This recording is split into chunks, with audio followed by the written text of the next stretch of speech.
Welcome back to Dawson Design Production Company. I went to the Apple Store today and picked up the iPad Air 2020. I did a leak video on this, and for a while it was my most popular video. So, since you guys liked that, I figured, why not try it out? Let's see what's in here. How do you get it open? There we go.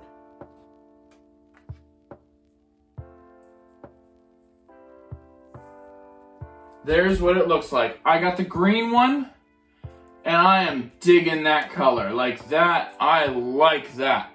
Okay, so I'm gonna put that off to the side for now and pull this out. We got 20-watt charger, very nice, and a cord, and that's it.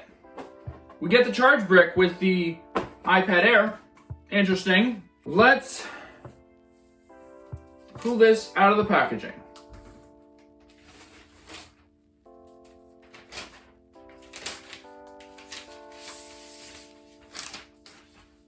Very nice. Oh my gosh. It's like an iPad Pro 2018. It literally is, except camera bump.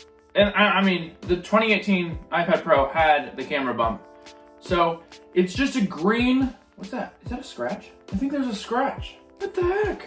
There's a scratch on here. That's weird. Let's take a look at the front. It looks really nice. I like it, but I might keep it, but I might return it for the blue. I can't tell if the Apple logo is green at all. We're gonna turn this on, and you know how the setup process goes. I'm gonna set this up, and I will get back to you. Larger power button. It's glass on there instead of the metal. It's at least plastic. Okay, hello.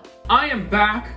I have the iPad Air set up, ready to go, and there's a few apps that are missing, but I have it mostly set up for myself, and I would like to do a quick review on it. I've only had it for less than a day, and I haven't really used it that much, but I think I have the pros and cons ready to talk about.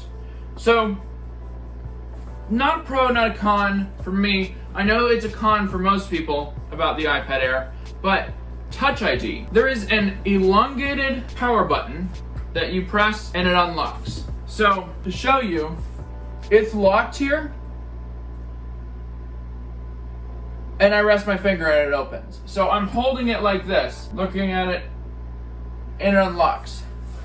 Now if I take the iPad Pro and hold it in the same way, it doesn't open. It's not gonna open.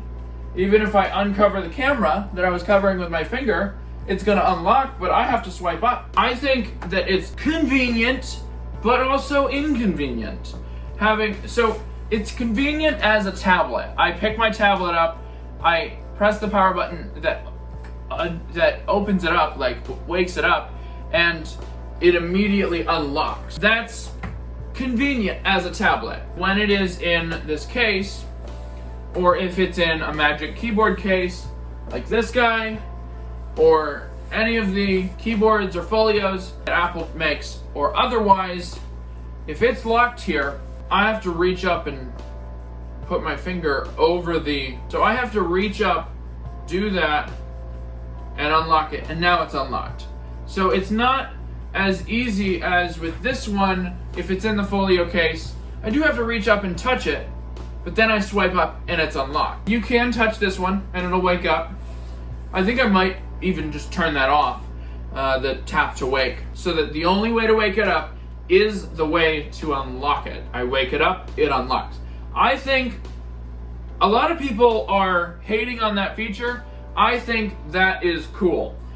I also have to say that this bezel width, people are hating on the thicker bezels, but I love it. That's what I hold my iPad with. Like, my iPad needs those bezels for me to hold on to it. And it is just enough width for me to hold it. So this iPad, if I pick it up and hold it like a normal tablet with my fingers the same way, they're over on the screen. They're over the screen. So when this came out, I was like, those are perfect bezels. I think those are gonna fit my hands perfectly. Just hold it like this and swipe along on it, and it's a very good compromise. I didn't think it would be as convenient as it is, all the compromises that they made with this iPad, but it's cool. I have to say, something I don't like, it is not a ProMotion display like the iPad Pro 2018. So when I'm swiping back and forth, you can see that the 2018 is smoother. This feels less like it's a screen in my hand, but more like it's a magic portal into the world of iPad OS.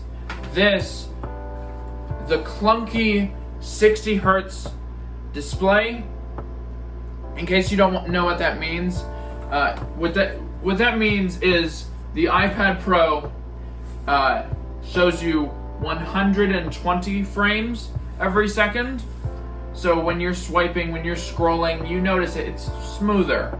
And I do see it, like I sometimes see the frames when I'm moving really fast, and I think that 240 would be nicer, but the iPad Air is 60 hertz display, and I can clearly see every frame when I'm swiping through the interface. For me at least, ProMotion is a must for an iPad. You might not notice any difference, and most people don't. So if you don't care about the refresh rate of the iPad Air, or whatever iPad you have, and you would like a cool looking color, and you don't care that it's Touch ID, and you maybe like that your thumbs have room to exist on the side, I think the iPad Air is an amazing middle ground that for people that want a new iPad that comes with the option for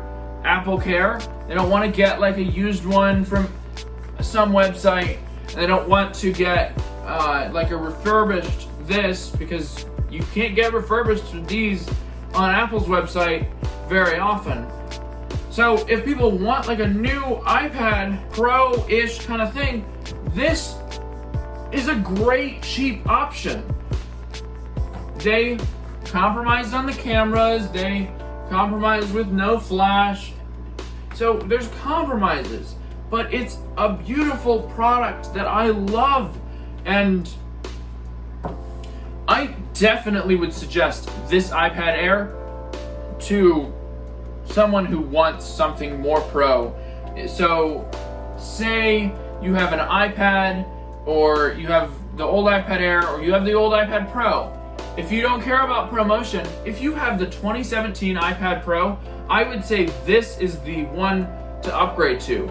If you don't care about the ProMotion, I have a cousin that has that iPad and he won't get anything without ProMotion, so not for you, Jamie. But if you don't care about ProMotion, get this one. Like, this is the perfect upgrade for iPad Pro 2017 or older. It's the perfect upgrade for iPad Air users 2019 or older. And it is the perfect upgrade for just iPad users 8th generation and older. So 2020 iPad and older.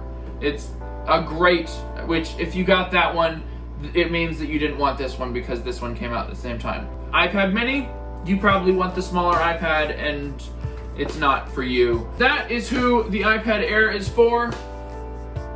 I'm even on the 2018 iPad and I am loving it, and I might upgrade to this.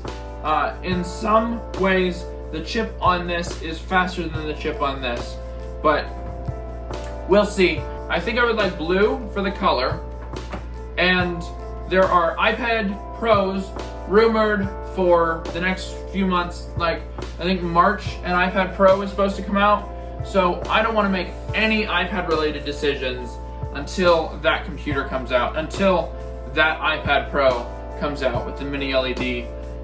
So I'm returning this and I'm going to continue on with my research. And maybe if you're looking at the more pro models, you should too wait until March to get something. But that's about all I have for you. Thanks for watching. Don't forget to like and subscribe and comment below what you think of the iPad Air 2020. I'm definitely going to edit videos on this for the next 2 weeks.